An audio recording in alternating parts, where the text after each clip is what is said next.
Hello friends, कैसे हैं आप सभी लोग। मेरा नाम है आशीष जोशी और दोस्तों आज की वीडियो में हम बात करेंगे कोगुलेंट्स एंड एंटी कोगुलेंट्स के बारे में।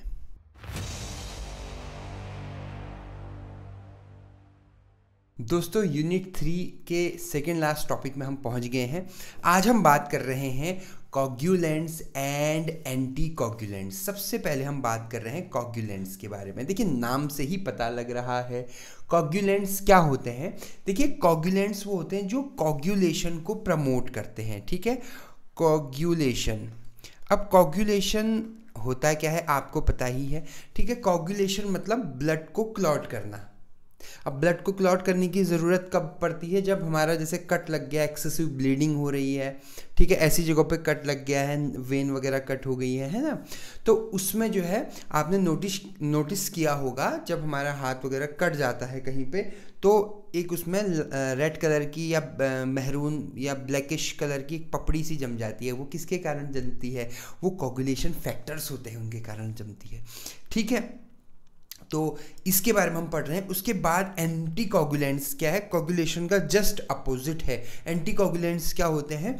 जो क्लोटिंग फैक्टर को कम करते हैं, ख़त्म करते हैं। उसकी ज़रूरत भी क्यों पड़ती है? मान लो बॉडी के अंदर कहीं पर क्लॉट बन गया है, ठीक है, उस क्लॉट को ख़त्म करने के लिए भी जो है एंटी कोगुलेंट दिए जाते हैं। लेकिन इन जनरल जो हमारी बॉडी में जो बेसिक मैकेनिज्म है वो दोनों ही है, कोगुलेशन का भी है, एंटी कोगुलेशन का भी है। Depending upon the situation body ये डिसाइड करती है कि भैया कौन सा फैक्टर कब इसको रिलीज़ करना है। अब देखिए हमारी बॉडी कितनी समझदार है। ठीक है, अब हम अगर इसके क्लासिफिकेशन की बात करें तो जो है आपका ये दो टाइप के होते हैं। पहला जो तो मेन जो इसमें होता है वो होता है विटामिन के।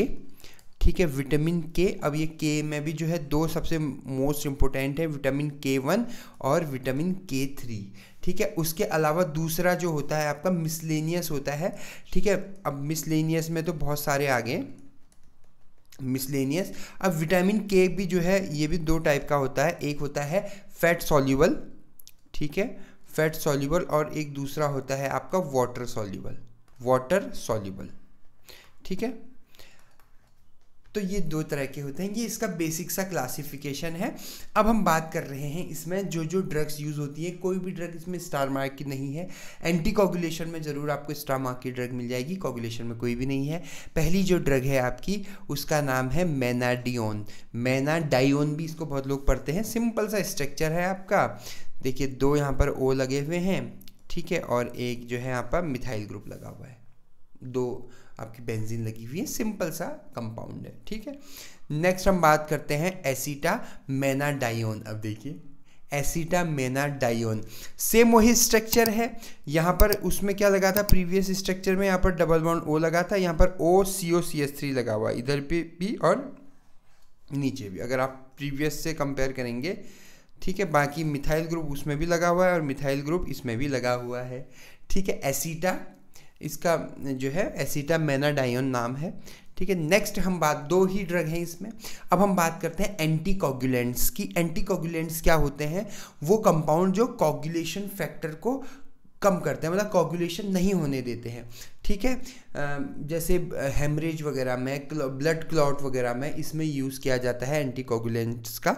ठीक है, अब हम इसके क्लासिफिकेशन की अगर बात करें तो देखिए बहुत सारे हैं क्लासिफिकेशन। सबसे पहला है पेरेंट्रल एंटीकोगुलेंट्स। ठीक है, पेरेंट्रल एंटीकोगुलेंट्स उसमें भी दो टाइप के होते हैं, इनडायरेक्ट थ्रोम्बिन इनहिबिटर्स और जो है डायरेक्ट थ्रोम्बिन इनहिबिटर्स। ये थ्रोम्बिन जो है आपका, ये क्या है आपका? ये एक क्लॉटिंग फैक्टर है, ये ब्लड को क्लॉट करने में हेल्प करता है। ठीक है, अब अगर हमें क्लॉटिंग को ख़त्म करना है, ब्लड को क्लॉट नहीं होने देना है, तो हमें इसको ब्लॉक करना पड़ेगा। ठीक है, तो ये हो गया पेरेंट्रल। और दूसरा इंजेक्शन से हम देते हैं। और दूसरा है आपका ओरल एंटीकोगुलेंट। ठीक है, इसमें क्यूमेरिन डेरिवेटिव होते हैं आपका, जैसे वॉल्फेरिन इसमें काफ़ी फेमस है, उसी का हम अभी स्टामार्क आएगा आगे। और direct factor XA inhibitor, XA भी एक फैक्टर है, जैसे आपका थ्रोम्बिन है उसी तरह से एक फैक्टर है। ठीक है, हम आगे बढ़ रहे हैं। सबसे पहली जो ड्रग है हमारी उसका नाम है वॉरफेरिन। अब देखिए वॉरफेरिन नाम जो है स्टार मार्क लगा हुआ है, काफ़ी इंपॉर्टेंट ड्रग है। सिंपल सा स्ट्रक्चर है, बहुत ज़्यादा कॉम्प्लिकेटेड नहीं है। स्ट्रक्चर अगर आपको याद नहीं हो रहे हैं तो मैं अगेन बोल रहा हूँ, बार बार लिख कर याद कीजिए। पहले देखकर 10 बार लिखिए और 11वीं बार आप बिना देखे ही जो है इसको लिख सकेंगे। ठीक है, ये आप कब करके देखना ये प्रैक्टिकल, ठीक है। ये केमिकल स्ट्रक्चर को याद करने का बहुत ही बढ़िया सॉल्यूशन है कि आप उसको देख के पहले 10-15 बार लिख लीजिए और उसके बाद फिर जो है बिना देखे आप उसको लिख सकते हैं, ठीक है। तो जो वारफेरिन है वो ब्लड क्लॉट करने को प्रिवेंट करता है, मतलब क्या करता है, आपका ब्लड क्लॉटिंग को प्रिवेंट करता है, नहीं होने देता है, इसीलिए ये क्या है, एंटी कोगुलेंट है, ठीक है। इसके स्ट्रक्चर की हमने बात कर ली। अब हम जो है इसमें मैकेनिज़्म ऑफ एक्शन की बात कर रहे हैं। इसका बेसिक मैकेनिज़्म क्या होता है, देखिए अगर आप ध्यान से समझेंगे तो एक ये जो कंपाउंड है आपका विटामिन के इपॉक्साइड रिडक्टेज, ये क्या है, एक एंजाइम है आपका, ठीक है। इसको हम शॉर्ट में लिखते हैं VKORC1, ठीक है। इसका नाम होता है विटामिन के इपॉक्साइड रिडक्टेज कॉम्प्लेक्स सब यूनिट 1। अब ये देखिए क्या बेहतरीन नाम है, ठीक है। इस एंजाइम को ब्लॉक करना है क्योंकि ये क्या करता है, NAD को, कहाँ गया, ये है NAD को कन्वर्ट करता है NADH में, और उससे कहीं ज़्यादा ये क्या करता है, विटामिन के हाइड्रोक्विनोन को, सॉरी विटामिन के इपॉक्साइड को दोबारा से कन्वर्ट करता है, रिकन्वर्ट करता है विटामिन के हाइड्रोक्विनोन को। और विटामिन के हमने पढ़ा था कोगुलेशन का ही क्लासिफिकेशन में, हमने अभी पढ़ा है जस्ट, जो विटामिन के होता है वो क्या करता है, कोगुलेशन करवाता है, ठीक है। तो हमको इसको ब्लॉक करना है, तो इसको ब्लॉक करने के लिए हम अगर विटामिन के इपॉक्साइड रिडक्टेज जो एंजाइम है उसको यहाँ पर जो है इनहिबिट कर देंगे, इस पोजीशन पे जो है, ये यहाँ पर देखिए वारफेरिन लिखा हुआ है, यहाँ पर मैं स्टार भी लगा देता हूँ, ठीक है। तो ये क्या कर रहा है, इनहिबिट कर रहा है, जिससे विटामिन के इपॉक्साइड रिडक्टेज इनहिबिट हो रहा है, जिसके वजह से जो है विटामिन के इपॉक्साइड कन्वर्ट नहीं हो पा रहा है विटामिन के हाइड्रोक्विनोन में, एज सिंपल एज दैट, ठीक है। क्या ये बात क्लियर है, ये इसका बेसिक मैकेनिज्म है। अब हम बात करते हैं इसकी सिंथेसिस की। देखिए सिंथेसिस में क्या है, ये इसका नाम है 4-हाइड्रोक्सी काउमेरिन। अभी जो काउमेरिन है ये काउमेरिन का एक स्ट्रक्चर है। अब काउमेरिन का स्ट्रक्चर क्या होता है, देखिए यहाँ पर से आप OH हटा दीजिए, मैं बना देता हूँ यहाँ पर, ये एक बेंजीन होगा आपका सिंपल सा, ठीक है। और उसके बाद यहाँ पर जो है आपका इस तरह से ये जो कंपाउंड है, ये जो है आपका ये काउमेरिन है, बहुत ही इंपॉर्टेंट होता है ये एंटीकोगुलेंट्स के लिए। मतलब वारफेरिन में जो मेन एक्टिविटी आती है, वारफेरिन की जो मेन मॉइटी होती है वो ये काउमेरिन है। इसके चौथी पोजीशन पे जो है अगर आप OH लगा दें तो इसका नाम हो जाएगा 4-हाइड्रोक्सी काउमेरिन, ठीक है। अच्छा, उसकी रिएक्शन हम कर रहे हैं बेंजल एसीटोन। अब बेंजल एसीटोन क्या होता है, मैंने आपको पहले भी बताया था कि बेंजीन के ऊपर जब CH डबल बॉन्ड ऐसे कुछ लगता है, ठीक है, उसको हम बेंजल पढ़ते हैं। अब बेंजल में जो है आपका यहाँ पर क्या लगा हुआ, CH डबल बॉन्ड CH अगर मैं इसको दूसरे तरीके से बताऊँ तो ध्यान दीजिएगा, एसीटोन का स्ट्रक्चर क्या होता है, CH3CO ये तो आप क्लियर है, एसीटोन का स्ट्रक्चर होता है।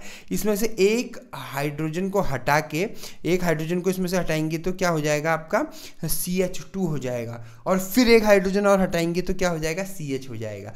तो 2 हाइड्रोजन को हटा के यहाँ पर हम जो है बेंजल ग्रुप ऐड कर देते हैं, ठीक है। इस तरह से जो है बेंजल ग्रुप ऐड कर देते हैं और ये बन जाता है बेंजल एसीटोन, ठीक है। उसकी रिएक्शन प्रिडीन के साथ हम करते हैं और ये पूरा जो है क्या हो जाता है, मर्ज हो जाता है, और हमारे पास जो मिलता है वो मिलता है वारफेरिन। बहुत ही सिंपल जो है सिंगल स्टेप रिएक्शन है इसकी, कुछ ज़्यादा इसमें कॉम्प्लिकेशन नहीं है, ठीक है। अब हम बात करते हैं इसके SAR का। SAR हमने मिस कर दिया था, SAR के लिए मैं यही स्ट्रक्चर ले लेता हूँ, ठीक है। अब हम इसके SAR की बात करते हैं, ठीक है। तो पहला जो आपका है, सबसे पहला तो यही है आपका जो काउमेरिन रिंग है, फर्स्ट जो है आपकी जो ये वाली मैंने बनाई थी, ठीक है। इसमें क्या था, एक तो ये बेंजीन हो गई थी आपकी, ठीक है। दूसरा जो है O यहाँ पर था डबल बॉन्ड O, ठीक है, और ये है आपका, है ना। तो अब इसको ध्यान से देखिएगा, तो यहाँ पर क्या है, इसकी वैलेंसी सेटिस्फाइड नहीं है। यहाँ पर अगर कार्बन की वैलेंसी देखेंगे 1 2 3, तो मतलब यहाँ पर एक कुछ आने वाला है, ऐसे करके आप इसको दिमाग में रख सकते हैं, ठीक है। यहाँ पर भी सेम यही सिचुएशन है, ठीक है। हालांकि वहाँ पर CH हो सकता है, मैं टेक्निकली रॉन्ग हूँ, लेकिन याद करने के पर्पज़ से मैं आपको बता रहा हूँ, ठीक है। तो ये जो काउमेरिन है आपका, काउमेरिन, ठीक है। ये जो काउमेरिन है ये बायोलॉजिकल एक्टिविटी के लिए बहुत ज़्यादा इसेंशियल है, इसके बिना ये तो बेसिक मॉइटी है आपकी, ठीक है। उसके बाद हम बात करते हैं इस पे जो हाइड्रोक्सिल ग्रुप लगा हुआ है, OH जो लगा हुआ है, ये दूसरा पॉइंट है आपका, जिसको हम लिख देंगे हाइड्रोक्सिल ग्रुप। हाइड्रोक्सिल ग्रुप जो है आपका, अब देखिए हाइड्रोक्सिल ग्रुप क्या करता है आपका, बेसिकली ये जो आपका विटामिन के इपॉक्साइड रिडक्टेज जो एंजाइम है उसके साथ इंटरेक्शन करने में हेल्पफुल है, ठीक है, क्योंकि उसके साथ अगर इंटरेक्शन नहीं होगा तो इनहिबिट नहीं कर पाएगा। तो हाइड्रोक्सिल ग्रुप क्या करता है, इंटरेक्शन को बढ़ाता है आपका, ठीक है। और थर्ड वन है हमारा आपका कीटो ग्रुप कौन सा है, ये जो आपका कीटोन बन रहा है, कीटोन का फॉर्मूला क्या होता है, ROR, ठीक है। तो ये इसको अगर आप R मान लो तो बाकी का सब जो है R हो जाएगा और ये जो है C डबल बॉन्ड O हो जाएगा, ये वाला, ठीक है। तो ये कीटोन ग्रुप हो गया। तो कीटोन ग्रुप क्या करता है, ये जो है आपका वारफेरिन को टॉटोमेरिज्म के लिए, कीटोइनॉल टॉटोमेरिज्म, ठीक है, मतलब कोई रिएक्शन होगी तो ये O जो है अपना डबल बॉन्ड छोड़ के H ले लेगा, हाइड्रोजन ले लेगा और OH बना देगा, ऐसा कुछ आपने कीटोइनॉल टॉटोमेरिज्म पढ़ा होगा, ठीक है। मैंने आपको ऑर्गेनिक केमिस्ट्री में भी पढ़ाया था सेकेंड सेमेस्टर में, ठीक है। तो आप इसमें यहाँ पर आपको वो टॉटोमेरिज्म बताने की ज़रूरत नहीं है, आप सीधे सीधे ये बोल दीजिएगा कि भैया टॉटोमेरिज्म कराने के लिए जो है आपका कीटोन ग्रुप बहुत ज़्यादा इसेंशियल है। और टॉटोमेरिज्म से क्या होगा, टॉटोमेरिज्म से ये जो वारफेरिन एज अ मॉलिक्यूल है वो बहुत ज़्यादा स्टेबल हो जाएगा, वो कीटोन का फॉर्म भी दे सकता है और इनॉल फॉर्म भी दे सकता है, दोनों फॉर्म दे सकता है। लास्ट है आपका एराइल ग्रुप, ठीक है, फोर्थ वन है आपका एराइल ग्रुप, ARYL।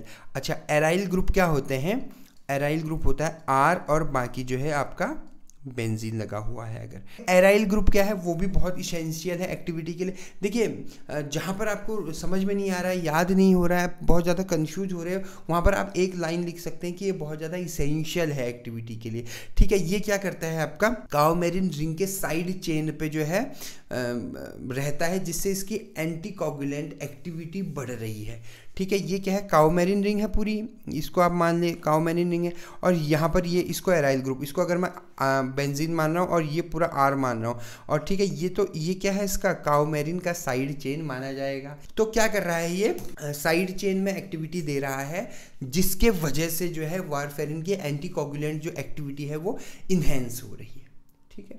तो वारफेरिन हमने पढ़ लिया, मैकेनिज्म ऑफ एक्शन पढ़ लिया, सिंथेसिस पढ़ लिए। अब हम पढ़ेंगे इसके यूजेस में आपको पता ही है, एंटीकोगुलेंट होता है तो कोगुलेशन फैक्टर को कम करता है, सिंपल से इसके यूज़ भी हो गए, ठीक है। इसके अलावा इसमें 2-3 ड्रग और हैं, ठीक है, 2 ड्रग हैं शायद, वो हम पढ़ लेते हैं। पहला है एनिजिन डायोन। अब देखिए एनिजिन डायोन, ठीक है, ये इसका सिंपल सा स्ट्रक्चर है, ठीक है, स्टार मार्क नहीं लगा हुआ है तो बहुत ज़्यादा इंपॉर्टेंट नहीं है। और ये लास्ट है, शायद 2 ही ड्रग हैं इसमें, इसका नाम है क्लोपिडोग्रिल। अब देखिए क्लोपिडोग्रिल, ठीक है, ये जो है इसमें भी स्टार मार्क नहीं लगा हुआ है, स्ट्रक्चर आप देख सकते हैं। तो इसमें जो है एंटीकोगुलेंट्स भी ख़त्म हो गया है, कोगुलेंट्स भी ख़त्म हो गया है, ठीक है। तो ये थी मेरी छोटी सी वीडियो। अगर आपको मेरी ये वीडियो पसंद आए तो मेरे चैनल को सब्सक्राइब कीजिएगा, बेल आइकन पे क्लिक कीजिएगा। नोट्स आपको फ्री ऑफ कॉस्ट जो है डिस्क्रिप्शन बॉक्स में मिल रहे हैं, ठीक है, तो वहाँ से नोट्स को आप ज़रूर प्रेफर कीजिएगा। आपने मुझे इतना वक्त दिया उसके लिए बहुत बहुत धन्यवाद। Thank you so much.